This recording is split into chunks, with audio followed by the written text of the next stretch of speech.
Hi everybody and welcome back to my backyard once again. Today I'm very excited because we finally have the GEPRC Darkstar22. Ever since the Pavo 20 Pro came out, I have been in love with this class of drones. The unboxing is very nice. You get a pull tab to get to the accessory box. On the bottom you have all the stickers and manuals, and inside the divider they put an extra propeller guard. In the accessories you get an upgraded ND8 and ND filter. They just redesigned this, so it's very easy to apply to the drone. It's low profile and it's also easy to remove, even if it's quite on there. Boom. You get this carbon fiber battery protector with landing fit because it's an undersling battery, so when you land you touch on this one and not on the battery directly.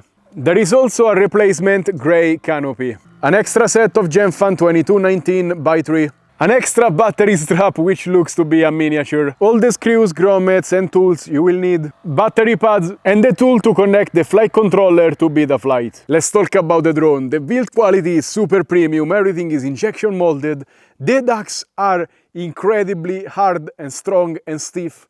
I don't think it's gonna break easily. You have a super bright LED strip pre-applied from factory. The carbon frame is pretty beefy, 2 mm thick. The top canopy is a work of art. First of all the assembly is soft mounted, including the VTX. The extra weight helps absorb vibration, so this thing will never have jello.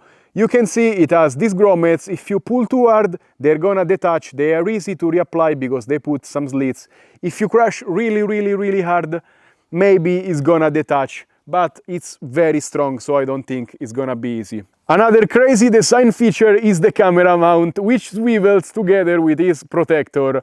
This is super clever, wow, and it goes from 0 degrees all the way to 40, so also a big swivel range. The O4 Pro SD card and USB-C are perfectly accessible. You have the 2.4 GHz Express LRS antenna mount at the back. Inside this square hole you have the place to mount micro GPS, which is incredible because on my Pavo I had to find a way to mount it back here, but it doesn't work great because it's below the antennas. This is such a nice spot, it doesn't ruin the aesthetic of the drone.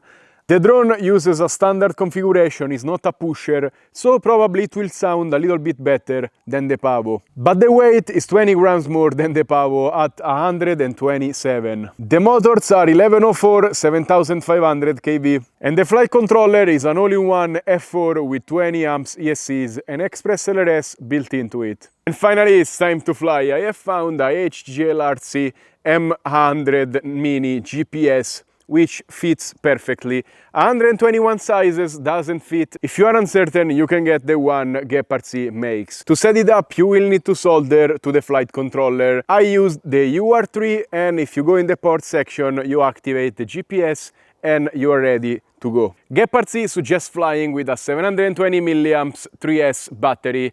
I didn't have that kind of battery, it couldn't arrive in time, so I took a 4S battery from sub 250 and removed a cell, so it's a 3S, and I guess it will work. But I want to start first with the same battery as the Beta FPV Pavo 20 Pro, so I get an understanding of how they compare between each other, and then I'm gonna fly with the recommended battery. Using a smaller battery is no problem at all, it fits perfectly, and the cable fits pretty neatly at the back, so it doesn't get into the propellers. Perfect, let's put it in angle mode. We have 5 GPS.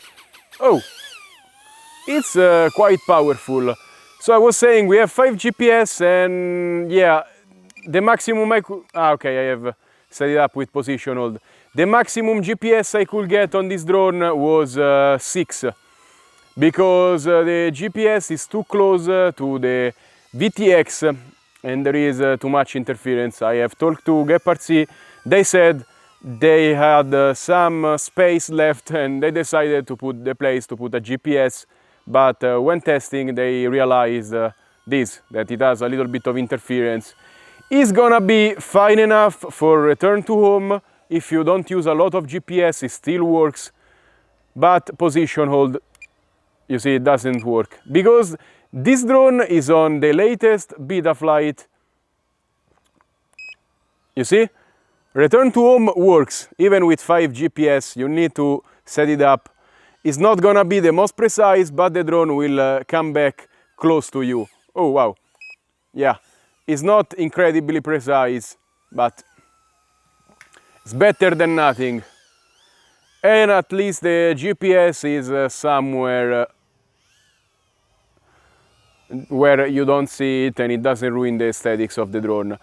I'm gonna say that I have put it in the, you see, if I go under a tree, it loses the GPS. I have it in the Pavo 20 Pro at the back. I'm gonna show you later where I put it, and still it doesn't work correctly because it's directly under the antennas. So really putting a GPS in these tiny drones is not easy. Maybe above the camera could be a nice position if they redesign the camera protector with space for the GPS. Maybe it could work. It's late in the afternoon, the chicken have to go home. Okay, but the drone, you can see it flies perfectly stable. It has higher KV. Let me guess, let me check if I can get, boom. Yeah, with a good battery can do probably 100 kilometers per hour. Now this battery is not super fresh. I have been using it quite a lot with the Pavo. You'll see it will sag a bit. Sadly, 3S batteries have been quite delicate. I am not the best battery caretaker ever, so they started going quite limp on me. We have been flying for 3 minutes. Now, with a good battery, you're gonna be flying probably 4 minutes. If you don't push it, 6 maximum. Let's now fly with this makeshift battery. As you see now we have 3 GPS. And yeah, it's been sitting there for 20 seconds, so really it's not very sensitive. The GPS works fine outside of the drone. It's just the interference from the O4 system, sadly.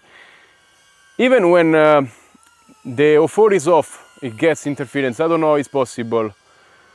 Anyways, the camera is at like 15 degrees angle. You can see a little bit of the propellers, of the prop guards. If you run it at lower camera angle, you will see a little bit more, but it's minimal enough so it will go away when you stabilize it with gyro flow. Oh. Ah, wow, a lot of chicken here. But the drone flies pretty nicely. Let's do a little bit of acro here with the trees at the back. Super smooth. Oh, it's also quite powerful given the higher KV of the motors. I feel like it's slightly less efficient than the Pavo, both for the extra 20 grams of weight it has and also for the extra KV, but it's also a little bit faster, top speed probably, and it's quite a little bit jumpy. So this is a nice drone if you wanna fly smoothly indoors, no problem. You can really adjust the throttle. This dog is dangerous with drones. But you see it's totally precise. I have not changed anything. It's really smooth. But if you wanna push it, if you wanna do a little bit more, you can totally do it.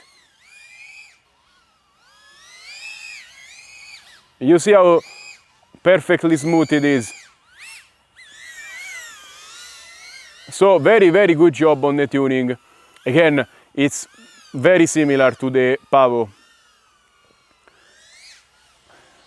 I trust this camera assembly a little bit more with jello. I never had issues on the Pavo, so I have to report that. On the smaller ones, sometimes I had jello, but this soft mounting in here is much more trustworthy because it has a lot of grommets, really is well made. Oh, cat. Ah, they go just in the bushes and that's it. Wow, this 720 milliamps. It's going great.